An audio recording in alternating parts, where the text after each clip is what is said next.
कहानी की शुरुआत में हम एक लड़की को देखते हैं जो कि बहुत ही जख्मी थी और किसी से बचकर भाग रही थी। और तभी वहां एक अनजान शख्स उसका पीछा करते हुए उसे रोक लेता है और लड़की सदमे में आकर पुल से सीधा नीचे एक ट्रक में जाकर गिरती है। और ये सीन यहाँ खत्म हो जाती है। और अब अगले सीन में हमें पता चलता है कि शहर में रेप और क्राइम बहुत ही बढ़ चुका है और आए दिन शहर से लड़कियां गायब हो रही हैं। और इस लड़की के गायब होने का केस वॉल्टर को मिलता है। वॉल्टर एक पुलिस ऑफिसर था जो फिलहाल अपनी बेटी को लड़कों से दूर रहने को कह रहा था, क्योंकि वॉल्टर के मुताबिक लड़के लड़कियों का सिर्फ इस्तेमाल करते हैं। अगले सीन में हमें उस गुमशुदा लड़की को दिखाया जाता है जो कि ट्रक में गिरी थी और मारी गई थी। वॉल्टर क्राइम के सीन को एग्जामिन करता है और उसे बहुत सारी चीजें पता चलती हैं। वो देखता है कि लड़की को बहुत सारे निरोध की दवाइयां दी गई थीं और उसके कान के पर्दे भी फट चुके थे। अगले सीन में हम कूपर को देखते हैं उसकी पार्टनर लारा के साथ, और उन दोनों ने मिलकर एक अय्याश शख्स को किडनैप किया था। और क्योंकि वो शख्स लड़कियों को फंसाकर उनका इस्तेमाल किया करता था, इसलिए कूपर उनसे पैसे लेकर उसके पेनिस को काट देता है। कूपर और लारा अगले शिकार की ओर बढ़ते हैं, पर इस बार उनका शिकार नहीं आता और लारा घंटों एक कैफे में इंतजार करने के बाद कूपर को कॉल करके वहां से निकल जाती है। कूपर कैफे पहुंचने के चक्कर में एक कार को ठोक देता है और सीधा पुलिस स्टेशन पहुंच जाता है। पुलिस स्टेशन में वॉल्टर के पूछताछ के जरिए हमें पता चलता है कि कूपर पहले एक जज भी रह चुका था और कूपर वॉल्टर से लारा को बचाने को कहता है क्योंकि उसकी जान को खतरा है। और वॉल्टर फौरन ही कूपर की मदद से लारा को ट्रेस करने निकल पड़ता है। ड्रोन और सेलफोन ट्रैकिंग की मदद से वॉल्टर जंगल के बीचों बीच एक सुनसान घर के पास पहुंचता है और वहां उन्हें लारा के साथ कैबिन में बंद जूली नाम की एक लड़की भी मिलती है जिसे कुछ महीनों पहले ही अगवा किया गया था।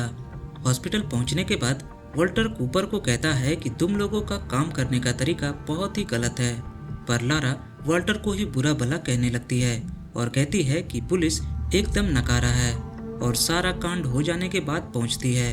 अगले सीन में हम रेचल को देखते हैं जो कि उस पकड़े गए शख्स से पूछताछ कर रही थी और हमें पता चलता है कि उस शख्स का नाम साइमन था। और इसी दौरान वॉल्टर साइमन के घर से मिली एक एयर गन लेकर कैबिन में घुस जाता है क्योंकि उसे शक था कि साइमन इसी एयर गन की मदद से लड़कियों को बहरा बनाता था। अगले सीन में उस घर की अच्छी से छानबीन की जाती है और पुलिस वालों को वहां कई और तरह के सुराग मिलते हैं और इन सुरागों की पुष्टि के बाद वे लोग साइमन को दोषी ठहराकर उसे सजा देने वाले थे। पर यह केस इतना सिंपल भी नहीं था क्योंकि उस घर में वॉल्टर को कई और अनजान डीएनए मिलते हैं और उन दोनों को ये समझते देर नहीं लगती कि ये मामला एक लड़की से नहीं बल्कि कई लड़कियों से जुड़ा हुआ है। उधर दूसरी तरफ रेचल को साइमन के बारे में पता चलता है कि साइमन बचपन से ही मेंटली डिस्टर्ब है क्योंकि वो घंटों तक बस शीशे में ही खुद को देखे जा रहा था। थोड़ी देर बाद साइमन के घर में छानबीन कर रहे पुलिस वाले अचानक से बेहोश होने लगते हैं क्योंकि वहां किसी ने जहरीली गैस को रिलीज कर दिया था। और इधर पुलिस स्टेशन में कमिश्नर अपना आपा खोकर साइमन को मारने लगता है क्योंकि साइमन के घर में अभी अभी 11 पुलिस ऑफिसर्स मारे गए थे। रेचल साइमन को बचाती है पर साइमन मेंटली डिस्टर्ब होने के कारण कुछ बोल ही नहीं पाता। रेचल साइमन से आगे और पूछताछ करती है पर साइमन उसे बस बच्चों वाले जवाब ही देता है और आखिरकार रेचल को पता चलता है कि साइमन को मल्टी पर्सनालिटी डिसऑर्डर नाम की बीमारी है जिसमें एक शख्स एक से ज्यादा जिंदगियों को एक ही जिस्म में जीता है। पर वॉल्टर को अभी भी पूरा यकीन था कि साइमन उसके साथ खेल खेल रहा है और असली सीरियल किलर वही है। वॉल्टर आगे उसकी माँ के बारे में छानबीन करता है और उसे पता चलता है कि साइमन जब छोटा था तब किसी ने उसकी माँ को किडनैप करके उसका रेप किया था और आखिर में उसकी माँ की लाश एक फैक्ट्री के गोडाउन में मिलती है। वॉल्टर सुराग के तलाश में उस फैक्ट्री में पहुंचता है पर वहां उसे कुछ भी नहीं मिलता क्योंकि वो फैक्ट्री सालों से बंद पड़ी थी। वॉल्टर सीधा कूपर के पास पहुंचता है क्योंकि उसे लगता है कि कूपर उसकी मदद कर सकता है इस केस को सॉल्व करने में।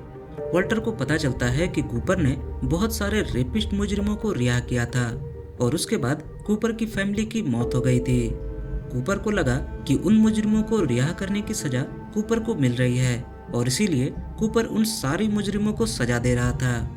उधर रेचल साइमन के उस दूसरी पर्सनैलिटी से मिलने के लिए एक अलग तरह का रास्ता चुनती है और थोड़ा सेक्सी अंदाज में उससे पूछताछ करने लगती है और अब जाकर रेचल को साइमन के दूसरे रूप के बारे में पता चलता है, जो कि बहुत ही गुस्सैल और आक्रामक था।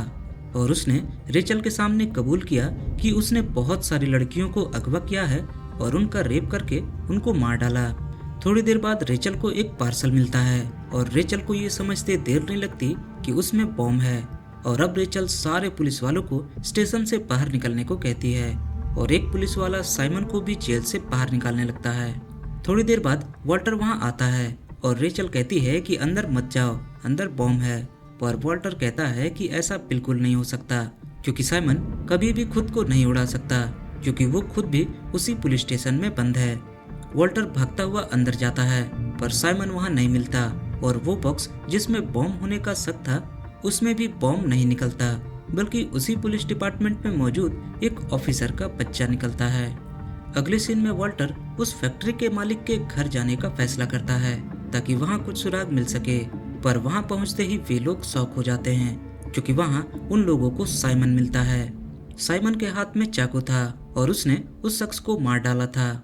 रेचल को उस फैक्ट्री के ओनर से पता चलता है कि वो साइमन का पिता था और इतने में ही साइमन के अंदर छुपा हुआ वो दूसरा पर्सनैलिटी बाहर आ जाता है और वो कहता है कि साइमन को परेशान करना छोड़ दो, क्योंकि अगर ऐसा किया तो वो उन सबको मार डालेगा, ठीक उसके बाप की तरह जो हमेशा साइमन को कैद में रखना चाहता था।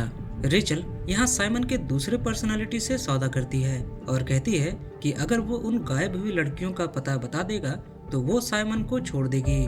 और अब रेचल सारे गायब हुई लड़कियों की तस्वीर साइमन के दूसरे पर्सनालिटी को दिखाती है और उसे पता चलता है कि साइमन ने इनमें से कईयों को जान से मार डाला है। और अब साइमन ने लारा को भी अगवा करवा लिया था। वॉल्टर और रेचल दोनों साइमन से पूछते हैं कि लारा कहाँ है, जिस पे साइमन कहता है कि वो अभी जिंदा है पर बहुत ही देर तक नहीं रहेगी। रेचल साइमन के कहने पर उस जगह की ओर निकलती है जिस जगह पर लारा को कैद करके रखा गया था, पर रास्ते में ही कूपर रेचल की कार पर टक्कर मार देता है ताकि वो साइमन से लारा का पता निकलवा सके। पर इतने में ही एक अनजान शख्स आता है और वो कूपर को गोली मार देता है। उधर वॉल्टर साइमन की रिकॉर्ड की गई फुटेज को देखता है और उसे उसमें कुछ अजीब सा महसूस होता है। उधर दूसरी तरफ हमें पता चलता है कि साइमन का एक और जुड़वा भाई भी है, जो कि साइमन के हर क्राइम में उसका साथ दे रहा था और ये इस मूवी का टर्निंग पॉइंट था।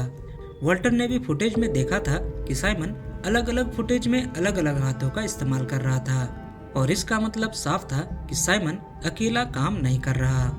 थोड़ी देर बाद वॉल्टर एक्सीडेंट वाली जगह पर भागते हुए पहुंचता है और कूपर की लाश देखकर बहुत ही गुस्सा हो जाता है और अब तो रेचल भी अगवा हो चुकी थी। उधर साइमन रेचल और लारा को जिंदा जलाकर मारने की तैयारी करने लगता है, पर वॉल्टर रेचल के सेल फोन ट्रैकर के जरिए उसके लोकेशन का पता लगा लेता है। साइमन अपने मेंटली डिस्टर्ब भाई के साथ उन दोनों की जान से खेलने लगता है, पर इससे पहले कि देर होती वॉल्टर वहां पर पहुंच जाता है और वे दोनों भाई जंगल की ओर भागते हैं। वॉल्टर लारा और रेचल को बचाने के बाद रेचल को अपनी गन देता है और खुद जंगल की ओर भागता है। थोड़ी देर बाद साइमन रेचल पर चुपके से हमला कर देता है और उसकी गर्दन दबाकर उसे जान से मारने वाला ही था कि तभी वॉल्टर साइमन के मेंटली डिस्टर्ब भाई को पकड़ लेता है और अब वॉल्टर रेचल के बदले सौदा करता है और साइमन मान जाता है। वॉल्टर यहाँ चालाकी से उसके मेंटली डिस्टर्ब होने का फायदा उठाता है और कहता है कि अगर तुम अपने भाई से प्यार करते हो तो जाओ उसके गले लग जाओ। साइमन और उसके भाई के वजन के कारण वहाँ की पतली बर्फ टूट जाती है और साइमन के भाई की बेवकूफ़ी के कारण वे दोनों वहीं पर डूबकर मारे जाते हैं। अगले सीन में लारा कूपर को मिस कर रही होती है और उधर वॉल्टर अपनी बेटी के साथ एक वेकेशन में निकल जाता है और इसी के साथ ये मूवी यहाँ खत्म हो जाती है। मैं मिलूंगा आपसे अगली वीडियो में, तब तक के लिए बाय बाय।